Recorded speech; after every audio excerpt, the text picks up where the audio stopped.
A traição. Trair alguém é muitas vezes muito dispendioso depois.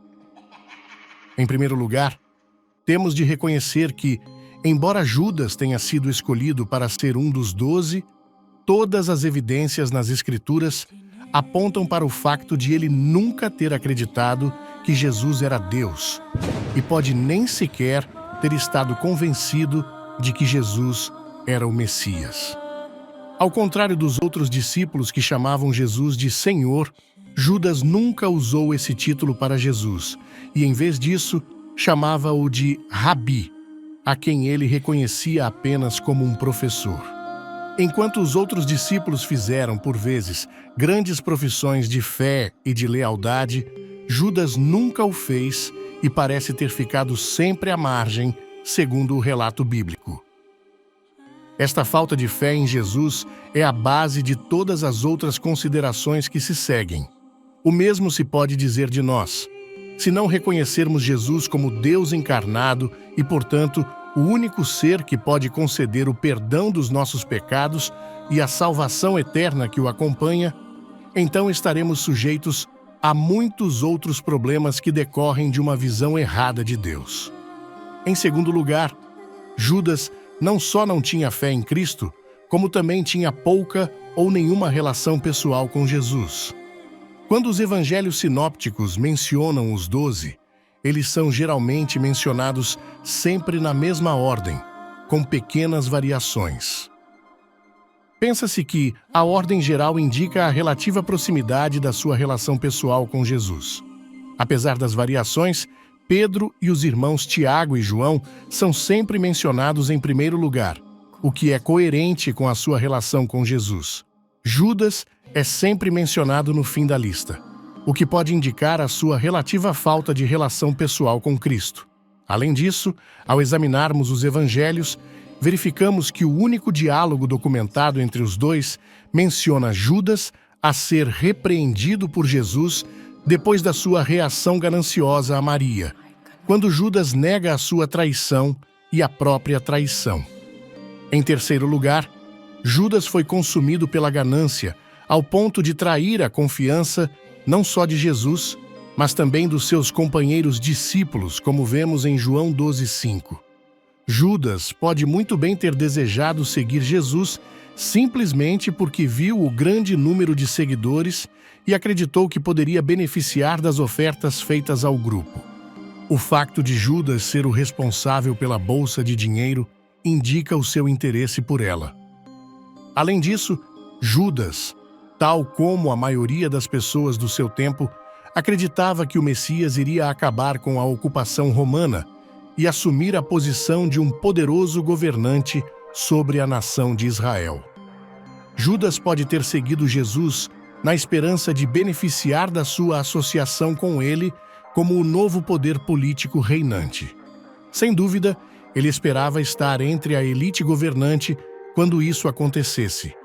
Na altura em que Judas cometeu a traição, Jesus já tinha deixado claro que tencionava morrer e não iniciar uma rebelião contra Roma. Por isso, Judas pode ter assumido, tal como os fariseus, que uma vez que ele não iria derrubar os romanos, não podia ser o Messias que eles esperavam. Há alguns versículos do Antigo Testamento que apontam para a traição, alguns mais específicos do que outros. Eis 2 deles. Até o homem da minha paz, em quem eu confiava e que comia do meu pão, levantou contra mim o seu calcanhar. Também, e eu lhes disse: se bem vos parece, dai-me o meu salário, e se não, deixai. E eles pesaram pelo meu salário 30 moedas de prata. Disse-me o Senhor: lançai-as na arca do tesouro, por um preço muito alto me puseram. Tomei, pois, as 30 moedas de prata e deitei-as na tesouraria da casa do Senhor. Essas profecias do Antigo Testamento indicam que a traição de Judas era conhecida por Deus e que foi soberanamente planejada com antecedência, como o meio pelo qual Jesus seria morto. Mas, se a traição de Judas era do conhecimento de Deus, será que Judas tinha alguma escolha e será considerado culpado pela sua participação na traição? Para muitos, é difícil conciliar o conceito de livre-arbítrio com a presciência de Deus sobre os acontecimentos futuros. Isto deve-se, em grande parte, à nossa experiência limitada de nos movermos no tempo de forma linear. Se virmos Deus como existindo fora do tempo, uma vez que Ele criou tudo antes do tempo começar, então podemos compreender que Deus vê cada momento no tempo como o presente. Nós vivemos o tempo de forma linear, vemo-lo como uma linha reta e passamos gradualmente de uma secção para outra, recordando o passado que já percorremos, mas não o futuro que se aproxima. No entanto, Deus, sendo eterno e tendo criado a construção do tempo, não estaria sincronizado com a nossa linha temporal, mas sim fora dela. Assim, poderíamos pensar no tempo como um círculo com Deus no centro e, portanto, a uma distância igual de todos os pontos, mas não limitado a estar apenas num ponto no tempo ou na linha do tempo. Nesse caso, Judas tinha plena capacidade de tomar as suas próprias decisões, pelo menos até o momento em que Satanás entrou nele.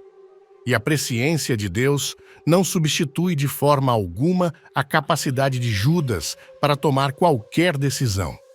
Pelo contrário, o que Judas acabaria por decidir fazer, Deus viu-o como se fosse uma observação presente, e Jesus deixou claro que Judas era responsável pela sua decisão e teria de responder por ela. Em verdade vos digo que um de vós, que come comigo, há de trair-me.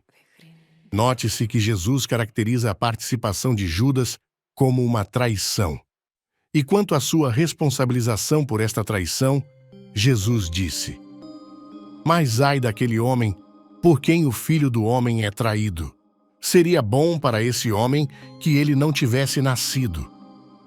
Satanás também teve a sua parte nisto, como vemos em João 13:26, e também ele será responsabilizado pelos seus actos. Deus, na sua sabedoria, foi capaz, como sempre, de manipular até a rebelião de Satanás para beneficiar a raça humana. Satanás ajudou a enviar Jesus para a cruz, e na cruz, o pecado e a morte foram derrotados. E a provisão de Deus para a salvação está disponível gratuitamente para todos os que aceitarem Jesus Cristo como seu Salvador pessoal para o perdão dos seus pecados.